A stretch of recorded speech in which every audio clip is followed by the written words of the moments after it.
യേശു അതറിഞ്ഞ് അവരോട്, സ്ത്രീയെ അസഹ്യപ്പെടുത്തുന്നത് എന്ത്? അവൾ എന്നിൽ നല്ല പ്രവൃത്തിയല്ലോ ചെയ്തത്. മത്തായി 26-10 ഒരിക്കൽ കർത്താവായ യേശു ക്രിസ്തു ഒരു വിരുന്നിനിരിക്കുമ്പോൾ ഒരു സ്ത്രീ വിലയേറിയ പരിമള തൈലം കൊണ്ടുവന്ന് അവൻ്റെ കാൽക്കൽ പകരുകയാണ്.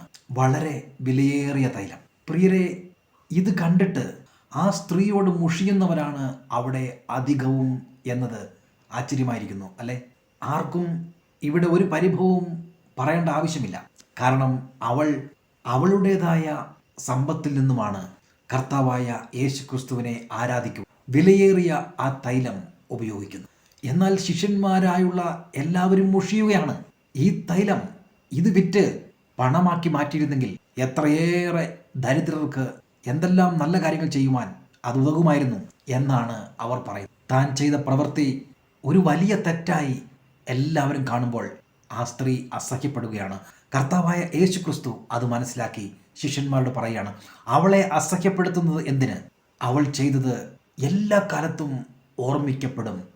എൻ്റെ മരണ അടക്ക ശുശ്രൂഷയിൽ തൈലലേപനം ചെയ്യുന്ന വലിയൊരു പ്രവൃത്തിയായി കർത്താവായ യേശു ക്രിസ്തു ആ കാര്യത്തെ അവതരിപ്പിക്കുകയാണ്.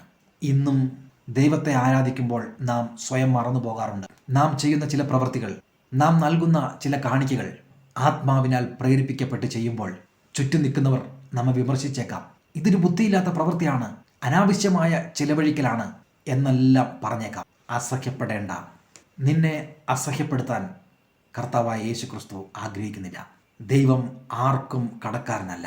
മാലാഖമാരും സെറാഫുകളും അവൻ പരിശുദ്ധൻ പരിശുദ്ധൻ പരിശുദ്ധൻ എന്ന് ഇടതളവില്ലാതെ ആരാധിച്ചുകൊണ്ടിരിക്കുകയാണ്. സ്വർഗത്തിൽ അവനെ ആരാധിക്കുന്നത് പോലെ ഈ ഭൂമിയിലും നമുക്കുള്ള സകലതും കൊണ്ട് അവനെ ആരാധിക്കുമ്പോൾ, ആത്മപ്രേരിതരായി നാം അങ്ങനെ ചെയ്യുമ്പോൾ, ചുറ്റുമുള്ളവർ നമ്മെ കുറ്റപ്പെടുത്തിയാലും നാം മനം കലങ്ങേണ്ടതില്ല.